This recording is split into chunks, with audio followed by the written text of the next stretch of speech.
കാശ്മീരിലെ പഹൽഗാമിൽ പാകിസ്ഥാൻ പിന്തുണയോടെ ഭീകരർ നടത്തിയ ആക്രമണത്തിൽ മലയാളിയായ രാമചന്ദ്രൻ അടക്കമുള്ള 27 വിനോദസഞ്ചാരികൾ നിഷ്ക്രൂരമായി കൊല ചെയ്യപ്പെട്ട സംഭവത്തിൽ ഭീകരവാദത്തിന് എതിരെ NCPS കാസർഗോഡ് ജില്ലാ കമ്മിറ്റി പ്രതിഷേധ കൂട്ടായ്മ സംഘടിപ്പിച്ചു. കൂട്ടക്കുരുതിക്കിരയായ പാവങ്ങൾക്ക് സംഗമം ആദരാഞ്ജലി അർപ്പിച്ചു.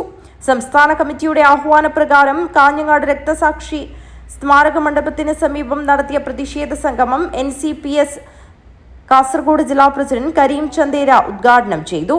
നമ്മുടെ രാജ്യത്തെ ഏറ്റവും മനോഹരമായ വിനോദസഞ്ചാര കേന്ദ്രമായ കാശ്മീരിലേക്ക് പോകാൻ കഴിഞ്ഞ ദിവസം നമ്മൾ ഏവരെയും അക്ഷരാർത്ഥത്തിൽ എത്തിക്കുന്ന രീതിയിലുള്ള വലിയൊരു ഭീകരാക്രമണത്തിലൂടെ കേരളത്തിലുള്ള രാമചന്ദ്രൻ ഉൾപ്പെടെ 27 സഹോദരന്മാരെയാണ് നമുക്ക് നഷ്ടപ്പെട്ടിട്ടുള്ളത്.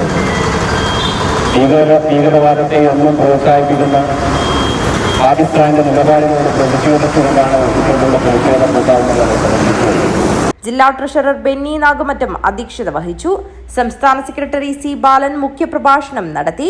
ജില്ലാ ജനറൽ സെക്രട്ടറിമാരായ ഉദിനൂർ സുകുമാരൻ, സിദ്ദീഖ് കൈക്കമ്പ, ജില്ലാ വൈസ് പ്രസിഡന്റ് രാജു കയ്യോൻ, NMC ജില്ലാ സെക്രട്ടറി രമ്യ രാജേഷ് എന്നിവർ സംസാരിച്ചു.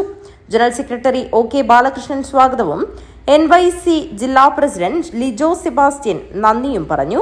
ബ്ലോക്ക് ഭാരവാഹികളായ മോഹനൻ ചുണ്ണംകുളം, രാജേഷ് കാഞ്ഞങ്ങാട്, ഹമീദ് ചേരങ്കൈ, NTP ഹാരിസ്, നാസർ പള്ളം തുടങ്ങിയവർ നേതൃത്വം നൽകി. News bureau, Kanhangad.